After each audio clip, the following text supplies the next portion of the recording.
La galerie Al-Farah El Jadida accueille les couloirs des institutions sécuritaires et militaires du pays, qui ouvrent leurs portes aux visiteurs afin de découvrir les rôles qui leur sont confiés et les tâches qu'ils accomplissent pour assurer la sécurité du royaume. L'exposition comprend les couloirs des forces armées royales, de la sûreté nationale, de la gendarmerie royale, des forces auxiliaires et de la garde royale. L'exposition Al-Farah El Jadida offre aux citoyens la possibilité de communiquer directement avec les responsables de la sécurité, de briser la barrière de la peur entre eux et ces institutions et de saisir l'opportunité de prendre des photos à l'intérieur des couloirs. Fidèles à l'essence de la nouvelle exposition équestre, les institutions de sécurité reviennent sur les rôles joués par leurs équipes de cavalerie et proposent aux visiteurs un aperçu de leur domaine d'intervention et des méthodes qu'elles adoptent pour soigner les chevaux. Les équipes de la police montée assument un certain nombre de tâches, dont la sécurisation des grands événements et la sécurisation des événements sportifs artistiques, car elles sont chargées des missions de maintien de l'ordre public lors des événements sportifs et des grands forums artistiques.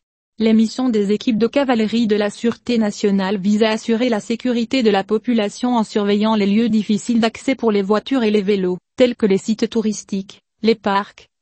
au public et les zones forestières situées dans l'agglomération. Afin d'intégrer le cheval dans le système de sécurité, les membres de la police de cavalerie suivent une solide formation au sein de l'école de cavalerie, où les programmes de formation sont basés sur le principe d'intégration entre enseignement théorique et pratique. L'école de cavalerie a été inaugurée par la Direction générale de la Sûreté nationale en 2011, à l'occasion du 55e anniversaire de la fondation de la Sûreté nationale. Elle est située dans la forêt de Mamoura, et s'étend sur une superficie de 10 hectares. Semblable à la sécurité nationale, la gendarmerie royale dispose d'un centre de formation dans le domaine de la cavalerie, qui comprend un certain nombre de suites d'entraînement spéciales, y compris la formation à la protection des personnalités supérieures, la formation au saut des barrières et la prise en charge des chevaux, par le biais d'une clinique vétérinaire, et une aile de réhabilitation. Les équipes de cavalerie de la gendarmerie royale remplissent plusieurs missions, parmi lesquelles la protection de l'environnement, la sécurisation des territoires et la préservation des richesses forestières.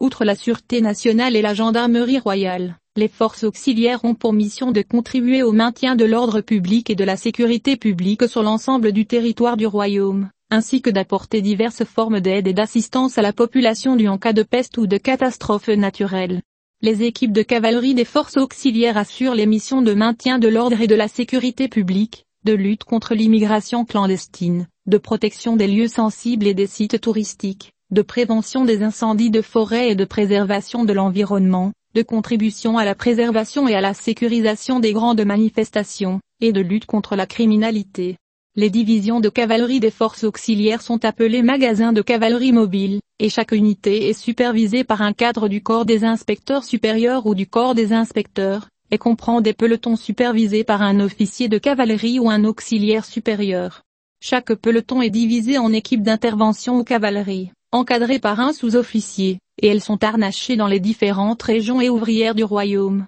Les forces auxiliaires ont intitulé leur participation à l'exposition équestre d'El Jadida par les équipes de cavalerie, un facteur de sécurisation pour suivre le développement du tourisme rural, notant que les avantages d'employer le cheval sont qu'il est facile, un moyen de transport rapide et fluide qui peut accéder à des endroits accidentés où il est difficile d'utiliser la voiture. Parmi les avantages d'employer les Perses dans les patrouilles également, selon la même source, et que cela permet au cavalier d'avoir une vision large grâce à sa position élevée, et il joue également un rôle important pour attirer les citoyens et communiquer avec eux, et cela reste le moyen le plus économique de préserver l'environnement.